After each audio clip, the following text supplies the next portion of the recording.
Yesterday, you remember, we were receiving the word of Isaiah as it conveyed to us his vision of God, his view of God, right? And this God, who is, especially in the context of Isaiah, received as the Holy One of Israel, Kadosh, but also as the one who is beyond our apprehension. And you have that particular expression, which is really an important expression in Isaiah, right? It is used several times in Isaiah, more often than in another place, and that is the expression, the hidden face, right? Which is in Hebrew, Hester Panim. Hester, hidden, Panim, the face. And another way for God to reveal himself. Interesting that God reveals himself through a way which doesn't seem to be revealing, right? We just touched that paradox yesterday. And the fact that God reveals himself, of course, that means that he cares about the world. He cares about humans. And this is because he revealed himself that we know that he is, that, this is what he did. The God who is in heaven became our Father, as Isaiah said, right? Our Father in heaven. And with that tension we concluded yesterday. So it becomes, our experience becomes human experience, and becomes then a way of urging the people to respond.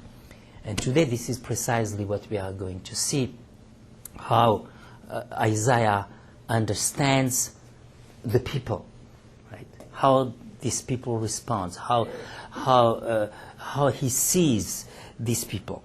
And of course the central concern, the concern essential of Isaiah as far as people is concerned is Israel, right? God's people, Israel. Right. This is a name, Israel, which is used to characterize, to designate God's people, but it's an inclusive name. In other words, when he uses the word Israel, he doesn't think of just Judah. By the way, you remember that at that time we had two peoples of God, in other words, right? The people of the north, right, which had separated from the south right after Solomon, and which took the name Israel. And the people of the south, all right, which remained around Jerusalem and the temple, and the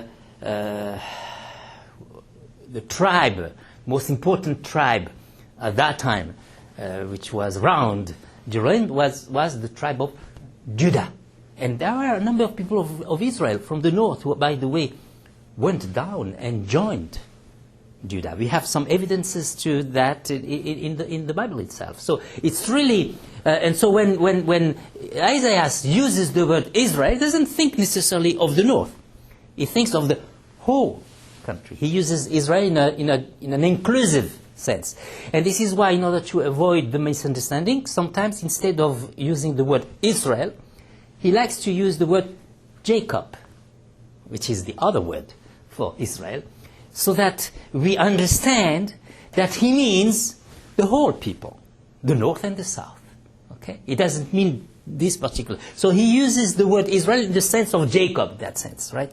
So that's what we have. So Israel is Jacob, right? This is what we have in a number of texts. You have in chapter 2, verse 3, in verse 5 and 6. You have, and then so this includes every Israelite, every Jewish person of that time.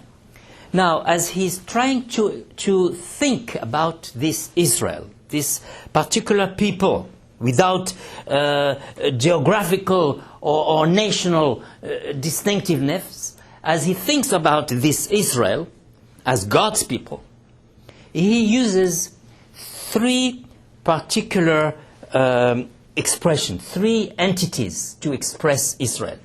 The first one, I'm going to write this on the board. The first one, the first entity would be Zion.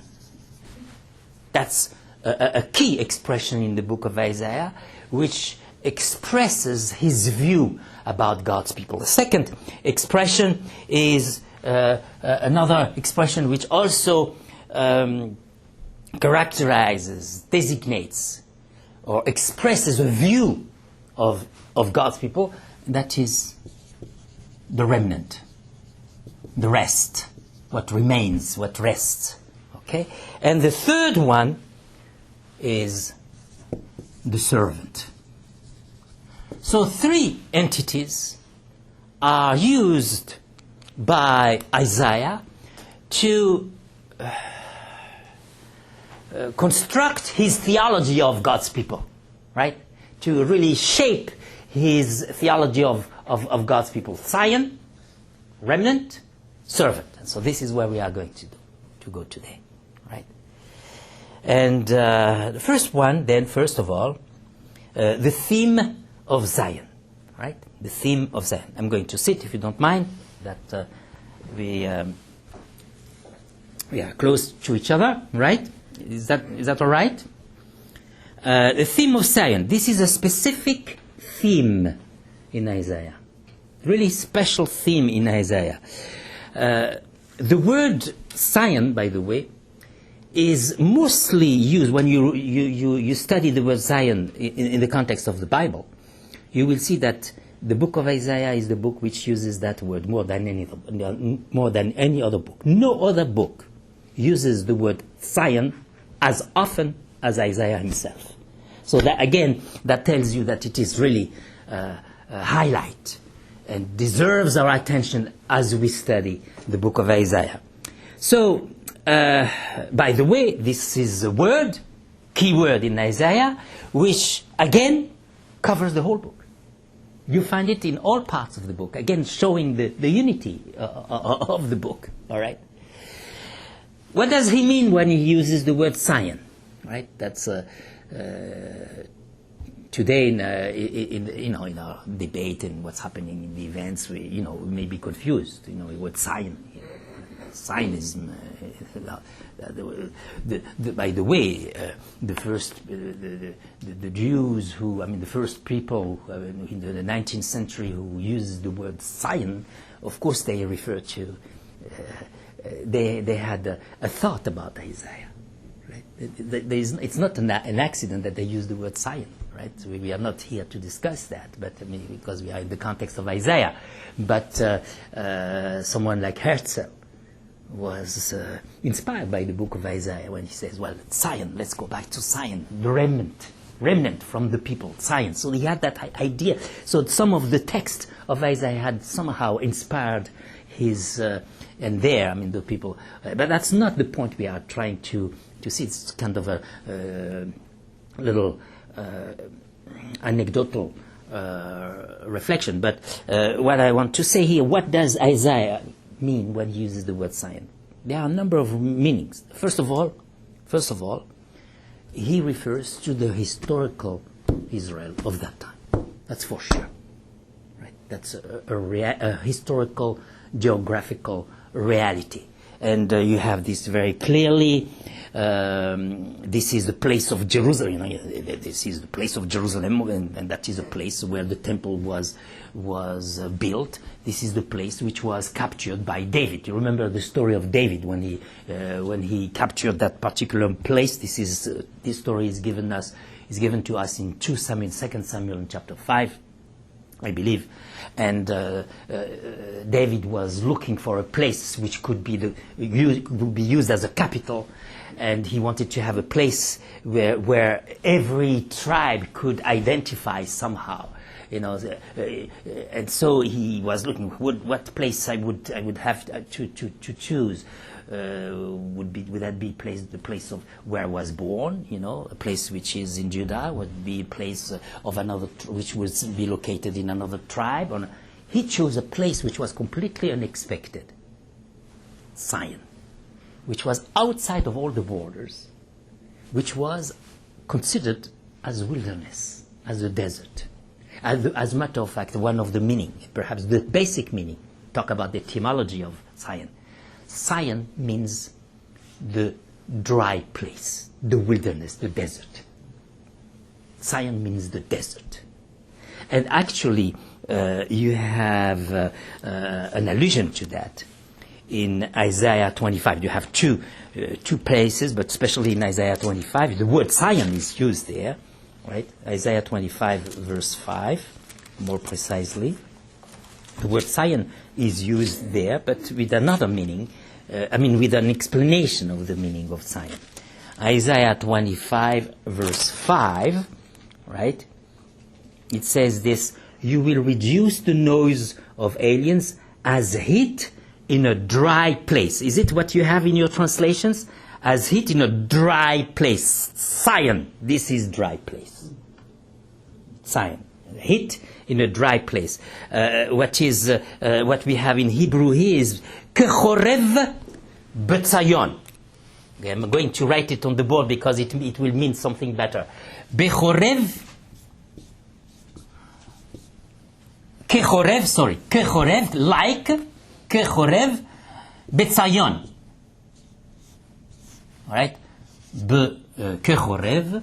I'm going to write it in English so that people could, if you forgot your Hebrew, you can, figure out something. Kechorev betzayon.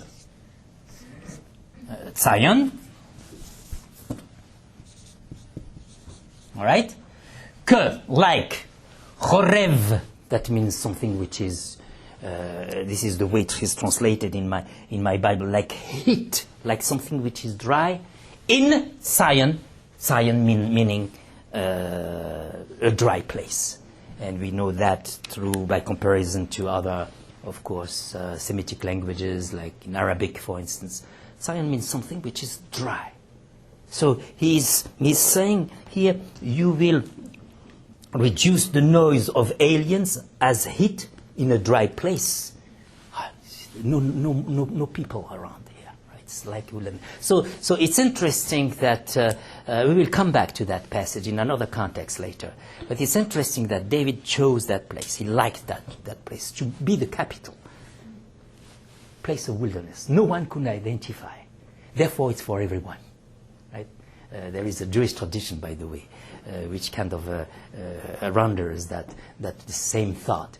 The rabbis, the ancient rabbis, were asking, why is it that God chose the desert to reveal himself? Sinai, to give the Torah. Why couldn't he choose the place where there are many people? He could have chosen the place of Egypt, or the place of wait until Israel settles in Jerusalem and then he reveals himself. No, God liked to reveal himself in the wilderness. Why? Because no one can identify with the wilderness. The wilderness is for no one. There is a no man's land. Therefore, it's for everyone. So anyway, that's quite an interesting thought, which may be associated with with science. So that would be that is in the background. That is really behind, perhaps, the choice of this word, and certainly the meaning of that particular meaning is somehow implied. And knowing Isaiah, certainly he had the idea of dry place. Zion as a dry place, and this is why he liked to play on this word or this name. Certainly he had that meaning in as he was referring to Zion, because Isaiah, by the way, liked to play on the words. Right? We have just an illustration, and especially also on names. We have one of those illustration we have on this wordplay is found in a whole chapter, a whole section, in chapter 10 of Isaiah. If you read chapter 10 of Isaiah, it's full of wordplays on places. You have several places. You're talking about several places, and he's having prophecies on those places. And in order to convey his prophetic message, he played on the word. right? Just to give you an example, he said, well, oh, poor Anatot. Oh, poor Anatot. If you know that Anatot is the place where Jeremiah was born, right? Oh, poor Anatot. If you hear it in Hebrew, you immediately catch the play on word, because the word poor, ani, and Anatot. So he's playing on the word here, ani Anatot. So it's as if Anatot has within itself its fate. It was supposed to be poor. Anatot means poor. Right? The same way with Zion. It was supposed to be dry because it means dry. Right? So we just keep this in your mind, because later on it will, it will become even more meaningful. But anyway, so that's what we have here as far as the meaning of Zion. So it refers, first of all, to that particular place which David turned into the capital, right? The place of the temple, with all what it has associated. This is the place where God forgives. You remember the story when David, you remember the story, which tells us about when David, chose that place. There was an interesting story. It was on the Mount of Moriah. Right, on the Mount of Moriah, there was a war. There were people were killing each other, and of course they had the angel of death coming there, and suddenly it stopped. The angel stopped, and it was the sword was stopped there, and because of that particular forgiveness, mercy, they stop the pause. David chose that place. It says that's the place, should be the place of forgiveness, the place where I build the temple. You remember also, by the way, that this is the place where the sacrifice of Isaac took place. Right? And it's not an accident, because there are only two places in the Bible where you have the word Moriah. These are this. In Genesis 22, and in the story which is told in the book of Chronicles, where David chose to build the temple. Maybe you have there, associated with the temple, the remembrance, the memory of the sword, the knife, which was stopped there too. Mercy, forgiveness, right? Peace, salvation. The temple had to be built there in Zion. You understand? So this is what we have. But of course, associated with that, Zion became, of course, the place where Israel would be, God's people, right? So that's the first meaning. It's also a place where it's described as a place, as a real place, as a place of, although we just, kind of. Had some kind of foretaste, because it's associated with forgiveness and peace and salvation, but it's in essence, Zion is supposed to be a dry place, a place of desolation, a place of wilderness, and it is described that way in Isaiah, right? In chapter 1, verse 8. Chapter 1, verse 8, we have it right there, right? So the daughter of Zion is left as a booth in a vineyard, as a hut in a garden of cucumbers, as a besieged city, right? Something which is completely, desolated, left alone. In chapter 49, go to the second section of Isaiah this time, in chapter 49, in verse 14. Right, you have the presentation of this Zion. It says, "But Zion said, the Lord has forsaken me." This is what characterizes Zion. It's by essence. It's a dry place. It's a place of wilderness. The Lord has forsaken me. My Lord has forgotten me. And in verse 21, there I was left alone by myself. Nothing there. No people. Right? Desert. So this is a real place which is not doesn't look very very nice and very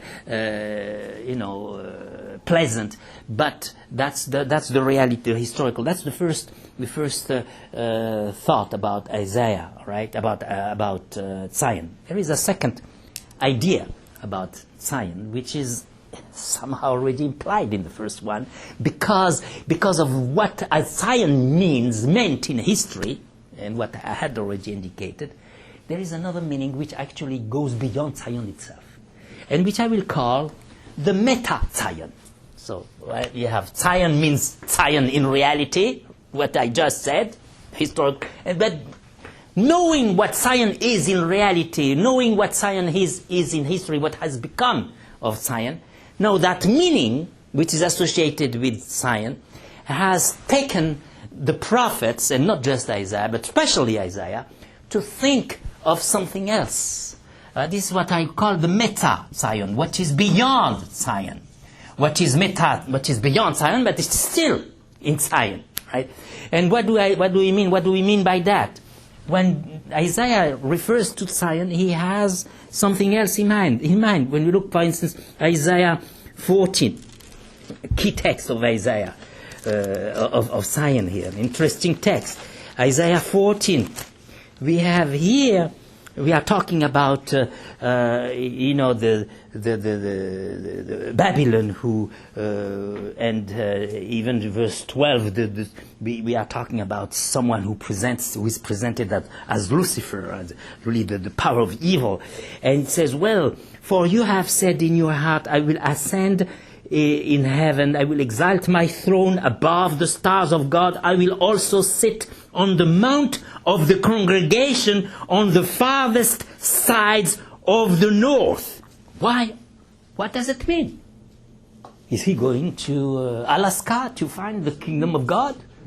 Right? This is the language doesn't speak to us so much, right? But within the biblical tradition, it means something specific. If you look into Psalm 48, you have the same language, Psalm 48. Just look at Psalm 48, and you will understand this better, because we have the same expression there. And there it will tell you what he means by the further sides of the north, the extremity of the north. In chapter 48, Psalm 48, it says there, describing the holy mountain, great is the Lord, and greatly to be praised in the city of our God, in his holy mountain, beautiful in elevation, the joy of the whole earth is Mount Zion. Where is it? On the sides of the north. Yarketetzafon in Hebrew. The same phrase is used here. It's as if he wants to, he sees Zion, which you thought is right there in that particular place, right? Suddenly he sees Zion in Alaska, in the north. So why does he use that language? What does he mean by that? Well, he's using a poetic language here, right? To show that Zion has become a religious center, not only for Israel, by the way, but for the whole world. It is Zion, that is the city of Adonai, the city of the Lord, is the same place, is identified as the same place as where all the gods. He's using the language of that time, because at that time when they said the north, the Canaanites, when they thought about the place where all the gods have their assembly, where all the gods come together, right? All the gods of all the world, this is the place. They have their committee. This is the headquarters of the gods, the north, right? This is what the Canaanites believed. So what he does, he takes that belief, that idea, that cultural reality, and turns it into a particular thought, saying that actually this is Zion. This is the Zion, which is the place of the Lord, of Yahweh, of Adonai, is the same place as the assembly of God. That means that these gods from all over the world have no existence, have no power outside of Adonai himself. This is Adonai, right? And actually, you should not be surprised that Ezekiel, which is not very far as time is concerned to Isaiah, in Ezekiel 38 verse 12, it says that Zion is the navel of the world. So it's a way of saying, again, that particular city at that place is the center of the world. This is the destiny of the world depends on it. It has something cosmic in it. This is the place of the Lord, right? So this is what so from that particular event, from that particular history of Zion, he elevates that into something which is cosmic. It's not just something local, particular. It has some effect in the history. And this is why you have another meaning of Zion, and that takes us not to the eschatological meaning of Zion. Zion, what that means. And you have the idea that God will build a city, and for that city he will put a cornerstone. And where is this cornerstone of that city, which will be the city of salvation, city where God will live? Zion. I mean, the cornerstone on Zion. Zion will be built on that particular cornerstone. This is 28 verse 16. Now he goes even further, and he says Zion will become like the Garden of Eden.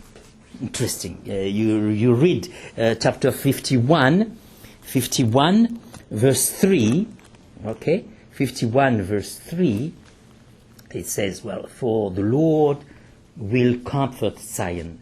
He will comfort all her waste places. Again, the idea of wilderness. And he will make her wilderness like Eden. It's interesting. He will make her wilderness, and here in the Hebrew we have the word Choreb. You remember that Choreb was Zion. So he will make this Choreb into the Gan Eden.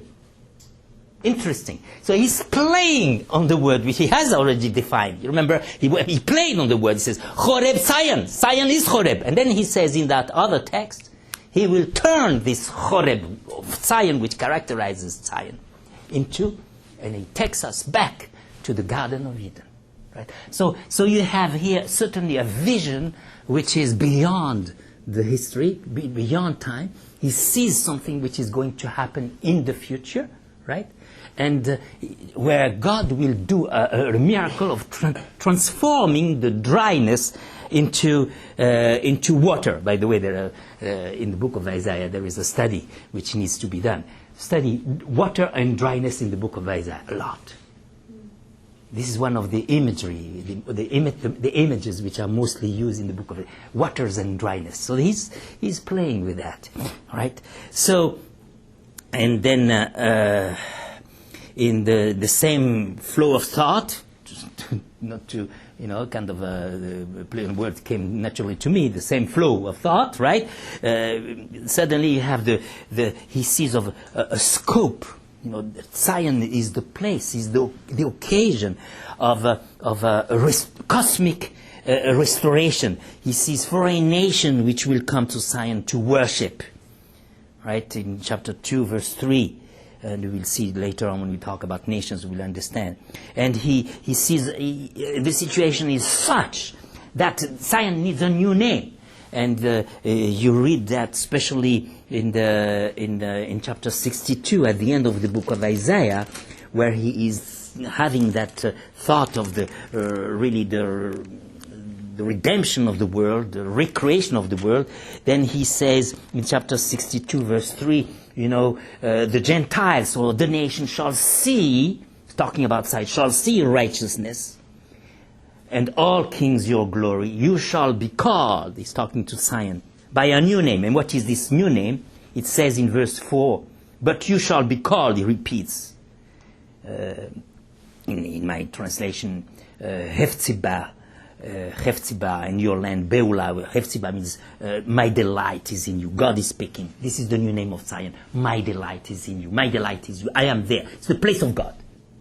Right? So that's what we have when we talk about. So the new Zion will be a new. So he sees Zion as really inspires him to speak about a new Jerusalem, a new creation, and he concludes his book with that vision, new creation. Chapter 65 and chapter 66 and so forth. That's the first theme, the theme of Zion. The second theme which also expresses his view on Israel, on the people, is the theme of remnant, the theme of rest. Generally, when we think about the idea of rest, of remnant, we think of something negative, really, something what remains, right? When you study the idea of rest in many places. I mean, still even in our culture, what the rest is just the rest, remnant. It's something negative. Not so in the Bible. In the Bible, the idea of rest becomes something positive. It is associated with salvation. It's associated with hope. In Isaiah, you remember, the name of the first son of Isaiah was Shar Yashuv. It's associated with the return from the exile. Shar, the rest, the remnant. Yashuv will return. So Shar is associated with the idea of return. It's associated with the idea of salvation, of redemption, right, of hope. It's associated with the idea of life. You look at Isaiah 4, verse 3. Isaiah 4, verse 3. There is even here an interesting play on word here. It says here, and it shall come to pass that he who is left in Zion and he who remains in Jerusalem, actually we have in the Hebrew we have, and who is in the Chayim in Jerusalem, who is will be called holy, everyone who is recorded among the living in Jerusalem. You see, the remain is the living. You see, what remains is the living, is what is alive. So it's associated with life. In other words, life from the perspective of Isaiah is not in the one who lives, but is in the one who survives. Is not in the one who lives, but in the one who continues to live in spite of death. That's what where life is. So he's playing on that. The word Shar is related to the rest, is related to Chaim, which means life. So it's something very positive. All right. Of course, this idea of remnant and rest is not a new idea. In the Bible, we have this idea of remnant and rest, even from the Pentateuch. You have it in the book of Deuteronomy. You have it in the book of Leviticus. You have it in many, of course, texts of the prophets. But as far as Isaiah is concerned, this is Isaiah who really systematized that idea of rest. And this is Isaiah who really emphasized this idea of rest. Already he uses the language to really convey that emphasis. He uses the word rest. You have the technical word sharit, which means rest. You have it in the word shar yashuv. Sharit, all right? Sharit, which means the rest. And this word sharit, shar, which means rest in Hebrew, is used 30 times. 30 times this root is used in the book of Isaiah. That shows, how important it is. You have other words for rest, synonyms. You have the word yeter, which means surplus, what remains when, everything has been killed, and there is a surplus, yeter. You have also the word palat, which means, those who escaped. So it's also, so you have synonyms. But really the word which is used most often is the word shar. But you have not just the word shar, but other words, synonyms, which also express this idea of rest. So it's a very important thought, very important. And then also he used not only he emphasized through the language, because he used that word several times, but he also emphasized through metaphors. For instance, he used very often, most cases, he used the vegetal metaphor, like for instance the wheat from the chaff. And one of the most perhaps recurring and most interesting metaphor expressing the idea of rest was the metaphor which he used when he referred to the tree. Right? The tree was cut, and what remains of the what remains of the tree when you have cut the tree? Nothing. Nothing you see. is what is beneath the earth, what is not visible. This is what remains. And out of this non-visible, God is going to do something. Right? So that's what we have here, right? So you have actually this idea of, you remember that Isaiah started with Uzziah, dead, leper, no hope. And you read Isaiah 6, in the year that King Uzziah died, that he starts. And then at the end of the chapter of Isaiah 6, he says, but yet a tenth will be in it, and will return and be for consuming, as a terebinth tree, or as an oak, whose stump remains when it is cut down, the holy seed shall be its stump. So stump remains. You have the tree. I mean, the king has been killed. He died. So there is no hope for the, for salvation. There is no salvation possible. There is no potential for salvation. There is no one on the throne of David. See, but yet out of this invisible, out of this trunk which has been cut, God will do something, and the seed, holy seed, will come. So this is what we have here in that, and you have the same thought, in chapter 11 of Isaiah. We'll come back to chapter 11 of Isaiah in verse 1. There shall come forth a rod from the stem of Jesse, and a branch shall grow out of his roots. See, and then the idea of rest here, which brings, of course, salvation. Another image which is used also for the remnant is the image of the mother, the motherhood, which is given in a very suggestive manner in chapter 49, and more precisely in verse 49, verse 14, right? But Zion said, I had read already this passage, the Lord has forsaken me and my Lord has forgotten me. I am just left by myself, Zion said. And God speaks, can a woman forget her, as Zion identified herself as a woman, right? It's interesting. Look, I am by myself, I have no children anymore. This is what Zion is saying. Destroyed totally. And God responds and says, using that same imagery, can a woman forget her nursing child and not have compassion on the son of her womb? Surely they may forget, yet I will not forget you. See, I have inscribed you on the palms of my hands. When you read that, by the way, and you read it in Hebrew, it's just so striking, because he's playing again on the words. Because he's saying, look, can a woman forget a nursing child, the child who has been just separated from her, right? And not have compassion, rachamim, on the son of a womb, on the son of a rechem. Womb means rechem. It's impossible. A woman has just given birth, and the umbilical cord has been cut, but still there is a special organic connection between the child and that woman. And this organic connection is, the womb, the rechem, and, and that person, and that child. And he's playing on the word, saying, well, rechem means compassion, the word rechem. The seat of this emotion of mercy, the word for mercy in Hebrew, this is the word rechem, or rachamim, often used in plural to intensify. And the word rechem, what does it mean? Well, you thought that in our language, when you say we have mercy, it means we have a good heart. We love the seat of love. Where is the seat of love for us?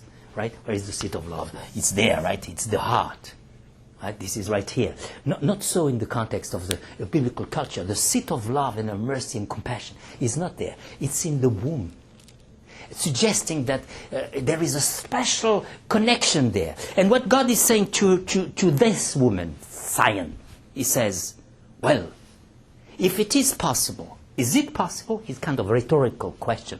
Is it possible for a woman, I mean, you have the play on word also in English, for a woman which has a womb, to to forget the fruit of her womb, although we have that particular umbilical cord. It's not possible. But if it were possible, it's not possible for me. You understand? So his compassion is even beyond the compassion which is really associated with the umbilical cord. So this is, even if it is possible, the impossible, for God, it is not possible.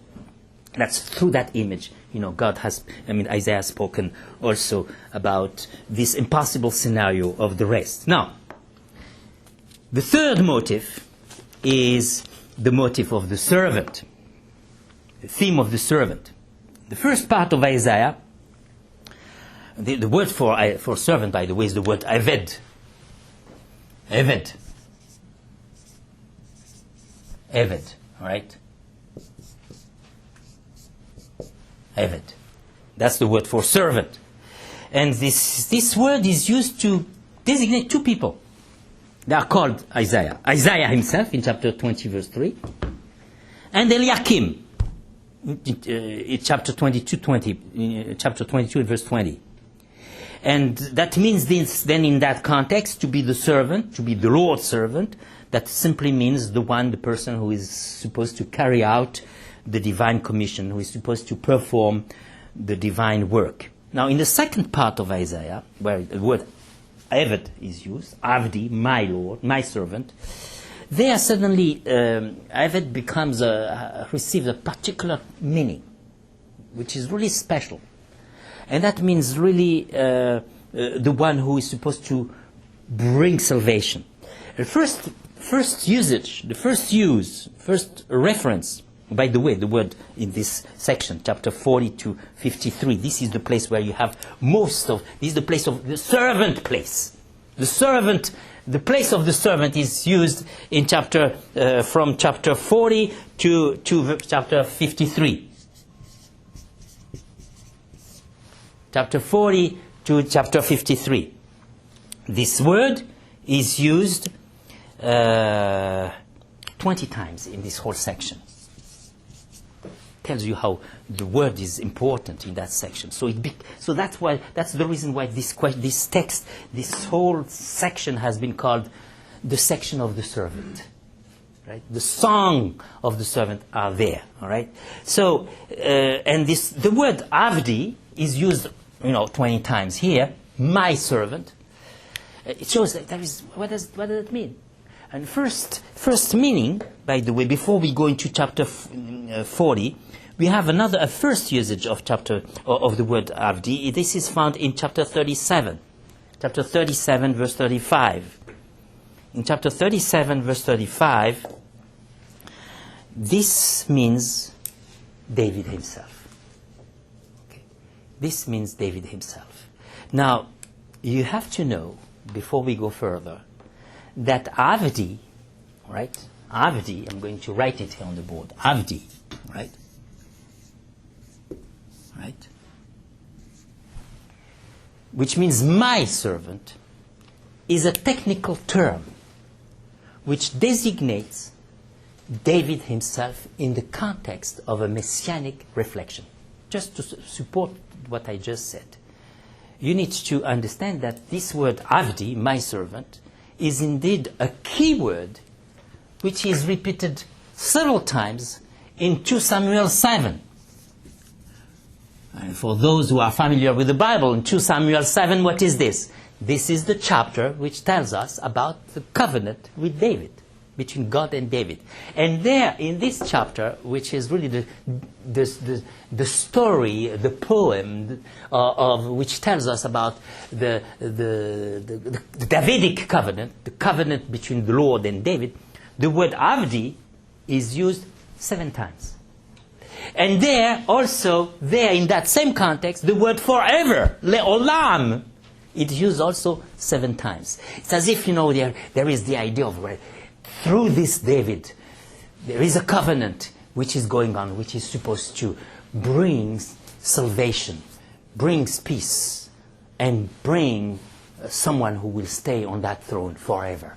Right? And so when you have the same word avdi, which has become a key word, technical word, associated with Davidic hope, the same word is used in that particular context, it has to be associated with this idea that is really the servant, which is supposed to bring salvation to the world. So we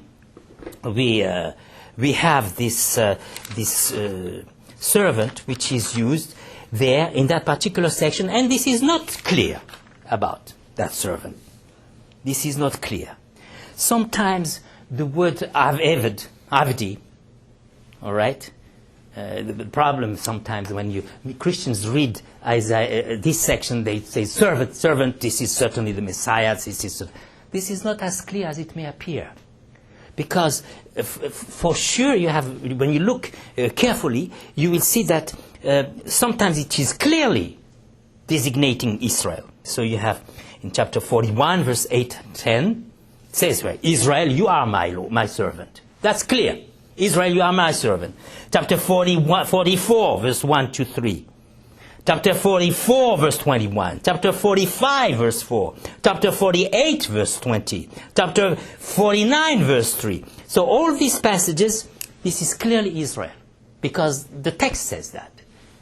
My servant, you are Israel, my servant. Then you have, sometimes it is ambiguous. It could be Israel, or it could be an individual. Right? In chapter 41, verse 1 to 4, you really don't know. And this is for that very reason that, when there is an extensive debate about who is this servant. Is it should we interpret the servant as a collective application referring to Israel, or as an individual interpretation referring to a particular individual, who would be the Messiah, for instance. This text, so you have one text, you have some text which clearly says this is Israel, and then you have text you don't know, and then you have text very clear in chapter 49, verse 5 to 6, for instance, when it is very clear that it cannot be Israel. Because when you read chapter 49, verse 5 to 6, it says there, and now the Lord says, who formed me from the womb to be his servant. You see, in verse 3 of chapter 49, he just said, and he said to me, you are my servant Israel. So this is clear. God says to Israel, he says, you are my servant, O Israel. And then in chapter 5, and now the Lord says, who formed me from the womb to be his servant, to bring Jacob back to him. So now how can he be Israel and at the same time bring Israel back to him? So you can see clearly that already here, suddenly there is a shift from the collective to the individual. And from that moment on to the end of chapter 53, it seems that suddenly the servant Israel has become no longer a people but an individual. But we will not deal with that now, right? Because we want to focus on the servant as Israel. And when you look at all those passages which I mentioned before, speaking about the servant of Israel, chapter 41, verse 8, for instance, it means the chosen people, the elected people.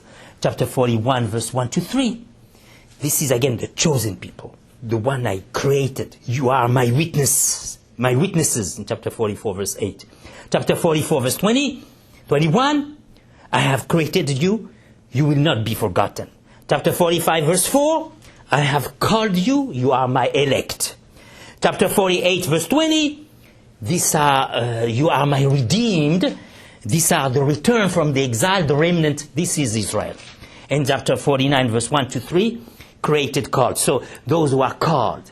So when you look at, you review all those passages which are clearly identifying Israel as the servant, and you want to understand what does he mean by that? He means by that the chosen people. The people who survived the judgment, the destruction, and they are still there. And those people which are the chosen, are supposed to be his people. And so this is what he wants. And then we have of course, now we've reached the end of our session here, and we have, of course, the nations, and maybe I will just do it in one line quickly. What is interesting about really the nations, when you study all those texts which speaks about the nation, by the way, which is a very important element, and maybe I will repeat that, I will elaborate that a little next time. In the nations, you have what I'm saying is that the book of Isaiah, it has a universalistic tone, which is unique, very special in the book of Isaiah. And what is surprising, when you study all those texts which speaks about the nations, you have exactly the same paradigm which you had for Israel. You have, first of all, the political nations, and he describes, Babylon, all the nations which had to do something to do with Israel at that time. You have 7 nations, from Babylon to Assyria to Egypt, to Moab, to Ammon, to Edom. So he's quoting all of them, and they will be judged for what they have done, right? And then beyond that destruction, there will be a remnant. And that remnant, he sees this, there will be a remnant from Egypt and Assyria. It doesn't mean that he means really Egypt and Assyria. It means the south and the north. He uses here a merismus to say that all the nations will come back, will be returning, right? And so this brings then again a remnant. There is a remnant of the nations, and then this remnant is supposed to bring to be saved. But what is interesting is that within that remnant there is a Messiah also coming. Let me just write here on the board something, and then we'll conclude on that. This is quite an interesting paradigm which we find here when we look at Zion, at Israel and the nations. You have 2 lines, right? Parallel. Right? That's the first. You have Israel. Then it goes to the remnant. Okay. Then we have, we'll come back to that later, the Messiah. And then we'll have eschatological redemption. And when you look at the nations, it's exactly the same thing. You have the nations. You have a remnant. And then here also we have the Messiah, a Messiah, which is called Cyrus. Interesting that the Messiah Cyrus is called Mashiach here, is a Messiah. We'll come back to that later. And then after this we have, the redemption. What is interesting is that this Messiah Cyrus brings the remnant. This is thanks to this Messiah that the Messiah will come. It's interesting that Daniel 9, by the way, I'm concluding on that matter. Daniel 9 is playing on that. In the beginning of Daniel 9, looks at the 70 weeks, 70 years, that is the return from, and he's referring to Cyrus in the beginning, and then at the end when he talks about the 70 weeks prophecy, he's referring to the Messiah, who is not Cyrus, of course. So here it's after the 70 years, right? And then here it's after the 77. So you have here, and then by 10.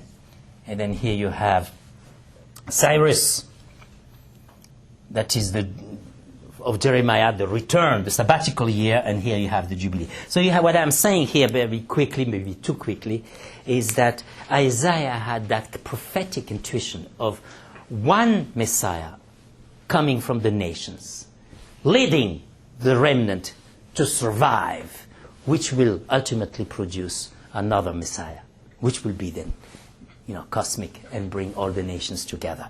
All right, so that will be, I suppose, what we just said. It was a little quick, right? But we'll come back to that. We conclude with the Messiah here, and I think it's important so that we can understand here this thing that we'll go into this particular text, which really speak about the Messiah. This is what we will do tomorrow. We will focus on that, the messianic idea in Isaiah, which is an important idea, and that's something we will see tomorrow. I thank you for your attention.